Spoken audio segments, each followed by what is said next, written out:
vamos a ver los factores que afectan, pongamos acá factores que afectan la resistencia. ¿De quién? De los vasos sanguíneos a nivel pulmonar. Hay unos factores que se consideran, pues no importa mucho la distinción así, hay unos factores que se consideran factores pasivos y otros factores que no se consideran pasivos, sino que son activos. No importa tanto la distinción de activo y pasivo, sino que se vaya entendiendo cuál es el papel de cada uno de ellos. Bueno, como la circulación pulmonar es altamente distensible y susceptible a que cambios en el diámetro sean inducidos por cambio en la presión, nosotros tenemos que ver toda esa serie de factores que me pueden alterar la resistencia cambiándome rápidamente el diámetro. La primera que tenemos acá, que aquí podemos tener una gráfica, es el efecto de las presiones. Por ejemplo, aquí vemos la resistencia vascular pulmonar y la presión en la arteria pulmonar. ¿De acuerdo a qué? A la presión que hay, por ejemplo, en la aurícula izquierda.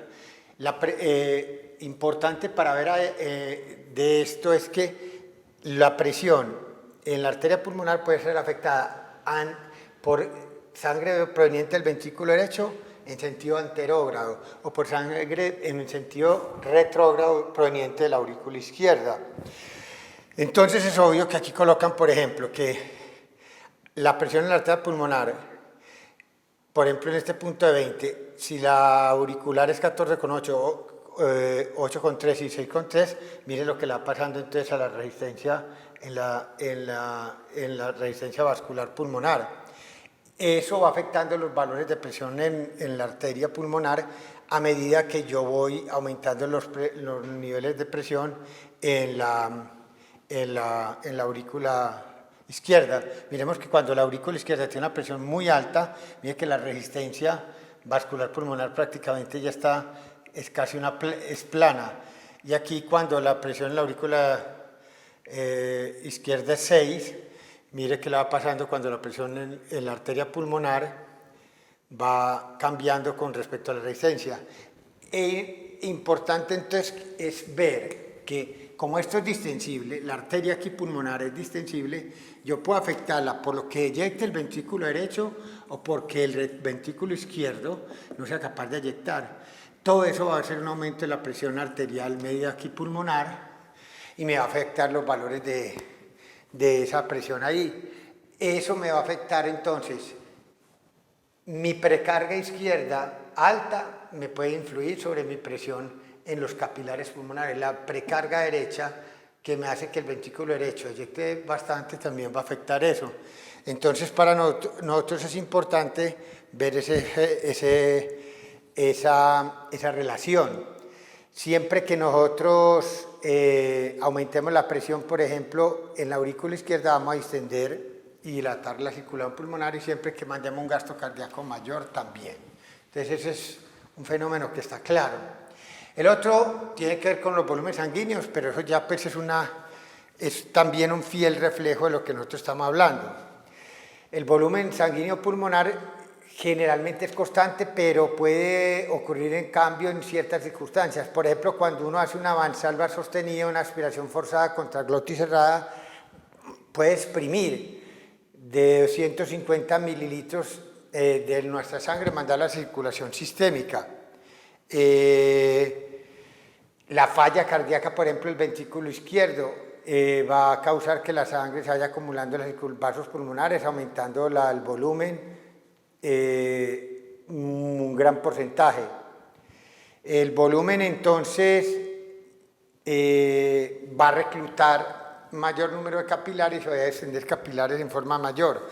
En el fondo ese aumento del volumen también me está aumentando la presión y eso me va a distender esos vasos sanguíneos pulmonares.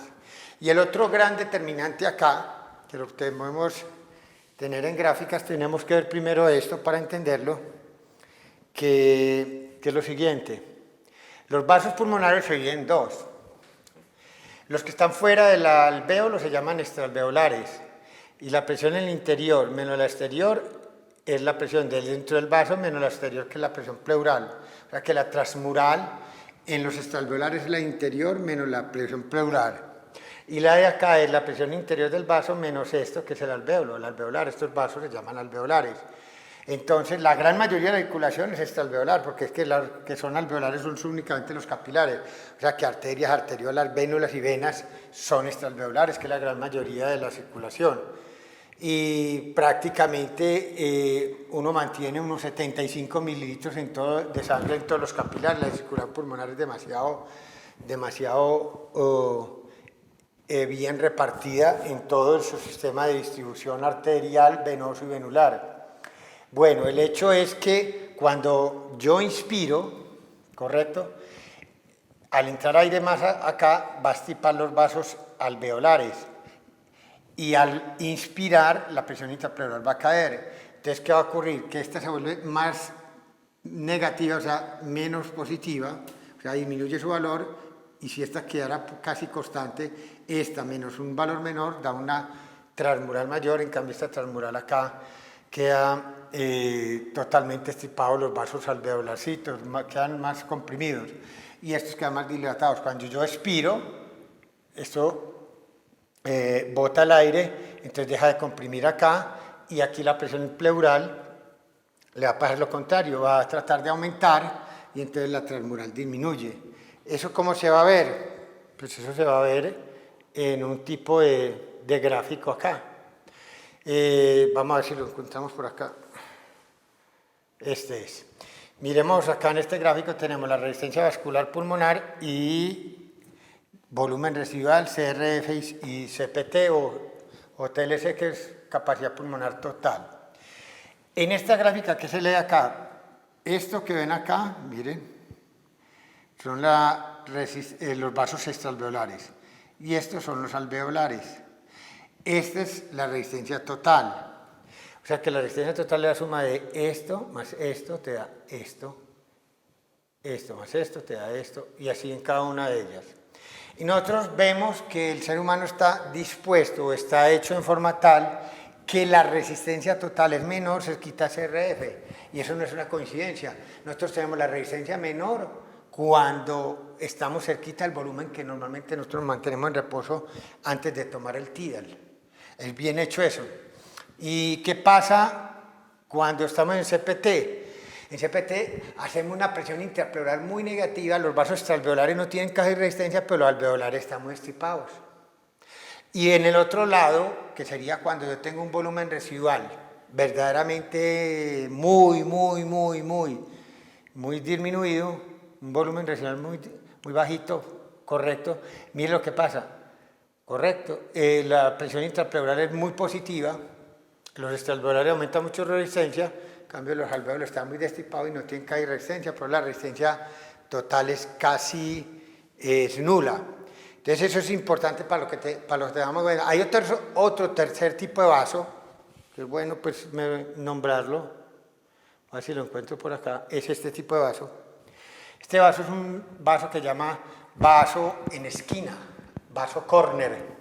Este es un tabique alveolar, este es otro tabique alveolar, este es otro tabique alveolar, y cuando yo inspiro, mire cómo se van estipando los vasos alveolares, que es lo que decíamos. Pero como esto se estira para los tres lados, este vaso que está verdaderamente hace parte de los vasos del tabique alveolar, pero está en una esquina, y por estar en una esquina tiene un comportamiento como si fuera un capilar extraalveolar, a pesar de que no lo es.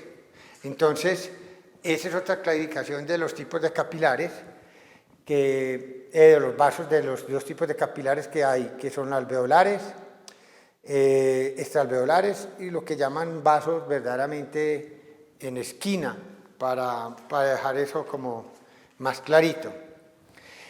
De los factores ya de tipo activo tenemos el sistema nervioso autónomo, correcto, el sistema nervioso autónomo